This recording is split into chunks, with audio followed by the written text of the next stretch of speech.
Hello dear students, नमस्कार। मैं राजीव कुमार। दोस्तों, आज मैं हाजिर हूँ लेकर के माइक्रो प्रोसेसर 8085 और 806 का कंपैरिजन। जैसा कि आप लोग जानते हैं कि 16 जनवरी से आपके एग्ज़ाम स्टार्ट हैं, तो चलिए आपकी तैयारी को एक नया हाइक देते हुए शुरू करते हैं आज की वीडियो। माइक्रो प्रोसेसर 805 एंड 806 में कंपेरिजन देखिए। माइक्रो प्रोसेसर 8085 जो है ये आपका 8 बिट का माइक्रो प्रोसेसर है, ओके। वहीं पर 806 क्या है, 16 बिट का माइक्रो प्रोसेसर है। अगला पॉइंट है पॉइंट नंबर 2।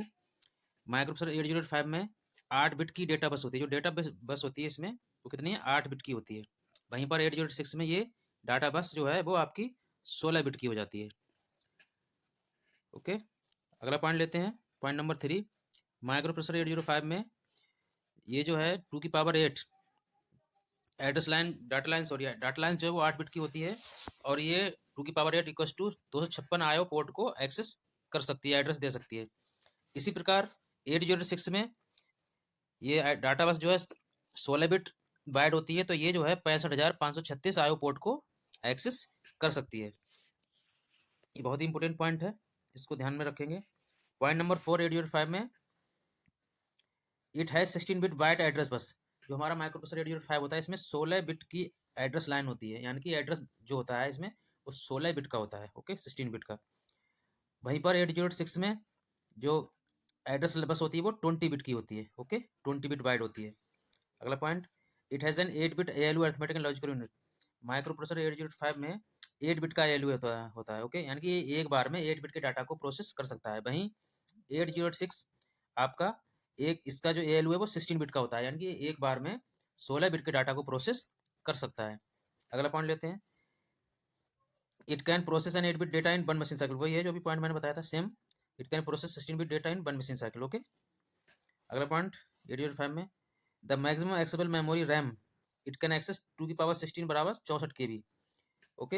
यहीं पर ये 806 में 2 की पावर 20 यानी 1 मेगाबाइट। या देखिए, जो मेमोरी कोई भी CPU, कोई भी माइक्रो प्रोसेसर कितनी मेमोरी को एक्सेस कर सकता है, कितनी मेमोरी को एड्रेस दे सकता है, ये सब कुछ डिपेंड करता है उसकी एड्रेस लाइन पर, ठीक है। तो इन्होंने जो 2 की पावर 16 दिया है, 2 की पावर 16 को अगर आप निकालोगे तो ये निकल के आएगा 65,536 मेमोरी लोकेशन, ओके। और 65,536 को KB में चेंज कन्वर्ट करोगे तो ये 64 KB बनेगा करके। यानी कि जो 805 माइक्रो प्रोसेसर है ये 64 किलोबाइट मेमोरी को एक्सेस कर सकता है या उसको एड्रेस दे सकता है। वहीं पर अगर आप 2 की पावर 20 को निकालोगे तो ये निकल के आएगा आपका 10,48,576 मेमोरी लोकेशन, ओके।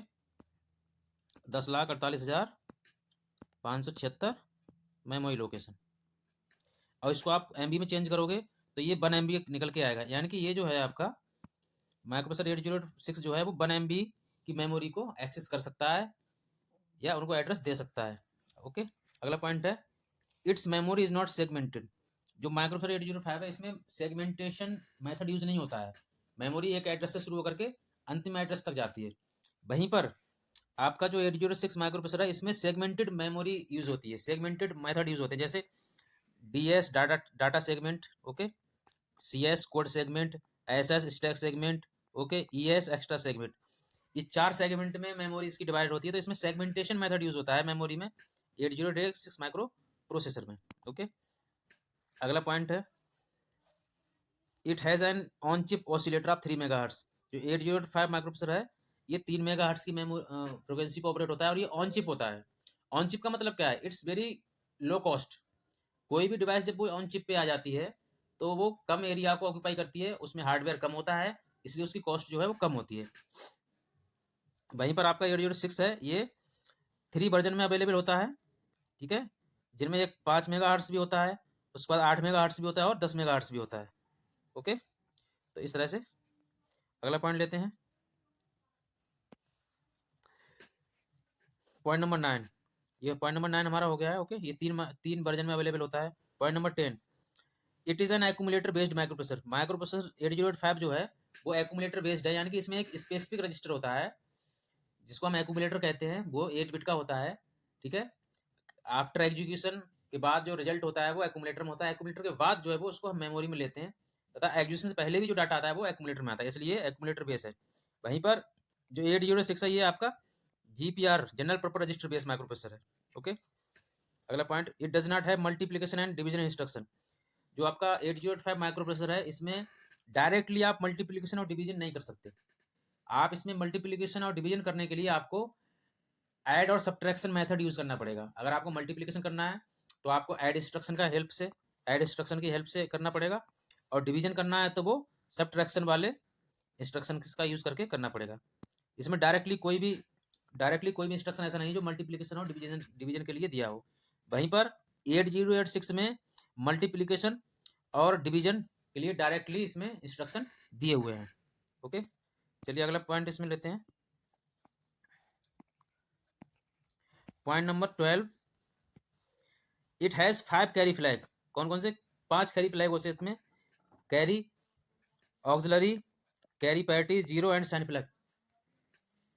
ओके, वहीं पर आपका 8086 में 9 फ्लैग्स होते हैं, carry, auxiliary, carry parity, zero, sign, trap, interrupt, direction and overflow flag. अगला पॉइंट लीजिए 13, it does not have an instruction queue. देखिए 8085 में इंस्ट्रक्शन क्यू मेथड यूज नहीं होता है। इंस्ट्रक्शन क्यू का मतलब होता है कि ये 6 बाइट के इंस्ट्रक्शन को एक बार में अपकोड फैच कर लेता है और उनको पाइपलाइन में लगा लेता है। पाइपलाइन में लगा से उससे क्या है, उसकी स्पीड हो जाती है। लेकिन ये मेथड जो है आपका 8085 में नहीं होता। भाई ये मेथड जो है आपका 8086 में यूज होता है। जो क्यू वाला मेथड है ये 8086 में यूज होता है, और ये फीफो मेथड के अकॉर्डिंग होता है। जो फीफो का मतलब फर्स्ट इन फर्स्ट आउट, यानी कि जो इंस्ट्रक्शन पहले अपकोड फैच होगा उसको पहले ही एग्जीक्यूट किया जाएगा। तो ये क्यू का वाला मेथड जो है ये आपका 8086 में यूज होता है। अगला पॉइंट, पॉइंट नंबर 14 वही हो गया, the 8085 does not support the pipeline architecture. Pipeline architecture का मतलब यही होता है कि एक बार में 6 बाइट के इंस्ट्रक्शन को अपकोड फैच करके उनको लाइन में लगा लेता है और 1 बाय 1 उसको एग्जीक्यूट करता है। तो ये पाइपलाइन मेथड जो है ये 8085 में यूज नहीं होता है। वहीं पाइपलाइन मेथड जो है आपका 8086 में यूज होता है। ये एक बार में 6 बाइट को के अपकोड को फैच कर लेता है और उनको पाइपलाइन में लगा करके 1 बाय 1 एग्जीक्यूट करता है, जिससे इसकी स्पीड जो है, एग्जीक्यूशन स्पीड आपकी बढ़ जाती है। Point number 15, 8085 it supports only the single mode of operation, that is a single processor mode. It does not support external processor.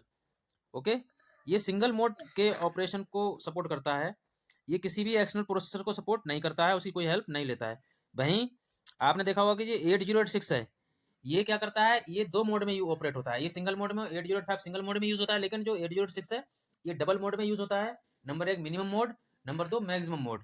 तो इस प्रकार जो है ये मल्टी प्रोसेसर में यूज कर सकता है, जो कि एक्सटर्नल प्रोसेसर आपके होते हैं। अंतिम point, it is cheaper than 8086 processor. जो आपका 8085 प्रोसेसर है ये 8086 से सस्ता होता है। क्यों सस्ता होता है? क्योंकि ये ऑन चिप होता है, ऑन चिप होता है।